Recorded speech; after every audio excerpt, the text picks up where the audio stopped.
Assalamualaikum warahmatullahi wabarakatuh. Hai Sobat Geografi, siap-siap ya. Kali ini kita bakal seru-seruan bareng menggali dunia yang tersembunyi di bawah kaki kita, yaitu dinamika lempeng bumi.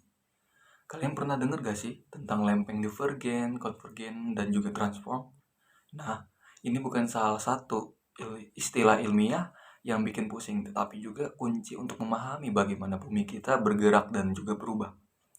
Dari gunung yang menjulang tinggi sampai gempa yang mengguncang, semua itu ada hubungannya dengan lempeng-lempeng loh. Di video kali ini, kita bakal kumpas tuntas ketiga jenis pergerakan lempeng secara simpel dan pastinya asik. Jadi siap-siap baper ya, bawa pengetahuan baru. Dan mari kita jelajahi keajaiban geologi yang ada di bumi kita. Yuk langsung aja kita mulai. Bumi adalah suatu hal yang selalu menarik untuk dipelajari. Di atas bumi hingga di dasar bumi terdiri dari berbagai bentuk zat menyusunnya sedemikian rupa sehingga menjadikannya unik. Seorang ahli meteorologi dan geologi dari Jerman yaitu Alfred Lothar Wegener mengungkapkan bahwa dalam bukunya yang berjudul dengan The Origin of Continents and Oceans pada tahun 1915 bahwa benua yang padat ini sebetulnya terapung dan bergerak di atas massa yang relatif pendek. Bumi ini terdiri dari lempengan tektonik yang terus bergerak karena adanya arus konveksi. Lempeng tektonik bergerak dengan arah relatif dan jika bertumbukan satu sama lain akan menghasilkan gempa. Gempa dapat terjadi ketika ada pelepasan energi dari dalam bumi secara tiba-tiba. Proses tersebut nantinya akan ditandai dengan adanya patahan batuan tertentu di kerak bumi. Lalu, energi pemicu gempa akan lepas setelah mengalami akumulasi dalam jangka waktu yang tertentu. Mengikuti dari laman resmi BMKG, akumulasi energi dapat muncul dari adanya pergerakan lempeng tektonik. Pergerakan tersebut mampu membuat lempeng bumi akan saling mengunci hingga memicu terjadinya pengumpulan energi. Ketika bahan lempeng tektonik tak mampu lagi menahan adanya desakan akibat gerakan yang berlangsung secara terus-menerus, maka energi yang terakumulasi tersebut akan terlepas. Proses yang memicu terjadinya guncangan gempa tersebut dapat terjadi pada area sekitar jalur sesar patahan bumi.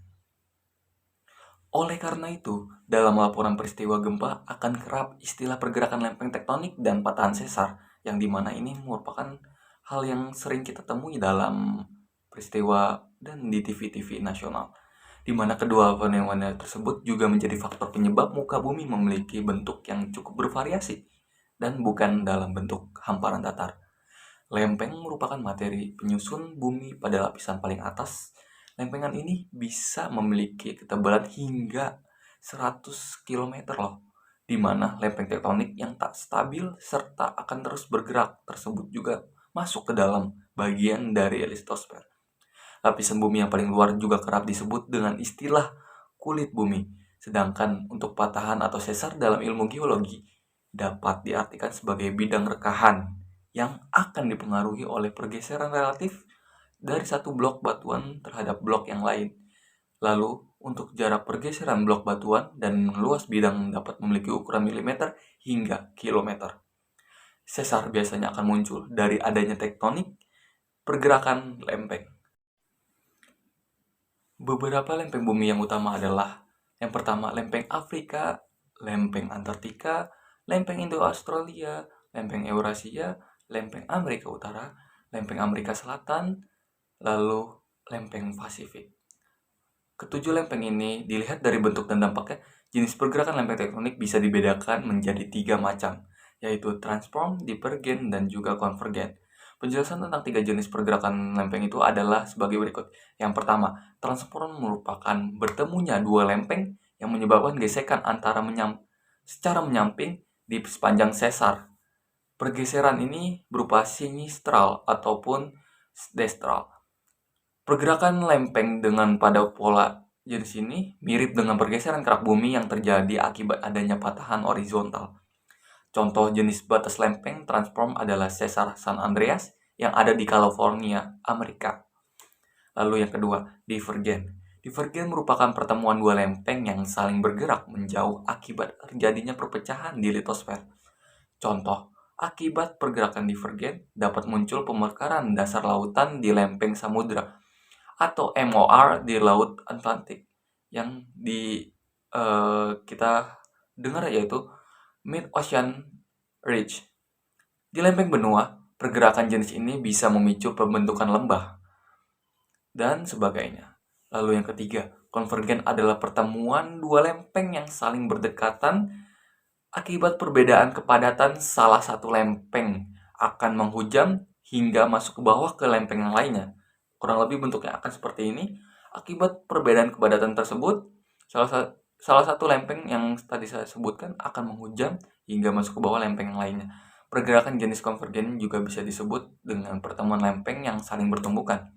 Contoh akibat pergerakan konvergen adalah lempeng tektonik Indo-Australia yang bergerak ke arah utara dan menghujam ke bawah lempeng tektonik Eurasia yang relatif diam, sehingga menimbulkan gunung berapi di sepanjang jalur tersebut.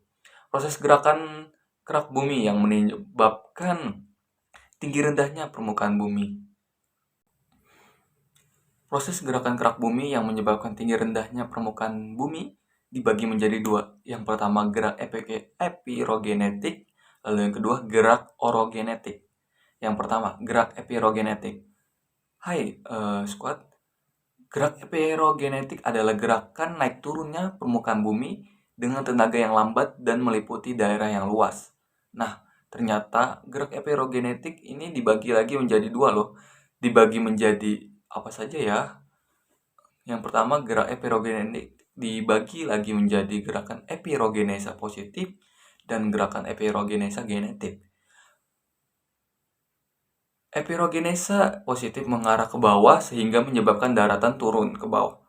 Oleh karena itu, permukaan laut seolah-olah naik, sedangkan gerakan epirogenesa genetik membuat daratan naik karena gerakan yang tersebut mengarah ke atas.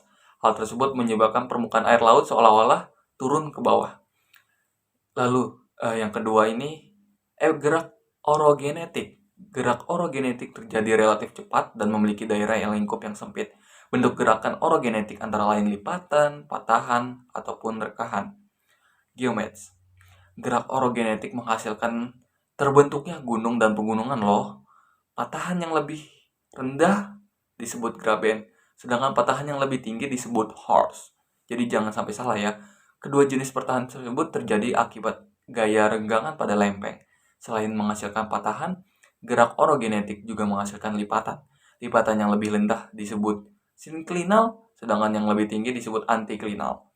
Sinklinal dan antiklinal ini bisa terjadi karena adanya kompresi antar lempeng loh. Geomets. Cukup sekian pembelajaran kali ini. Saya Fajrul Ramadhani. Salam geografi.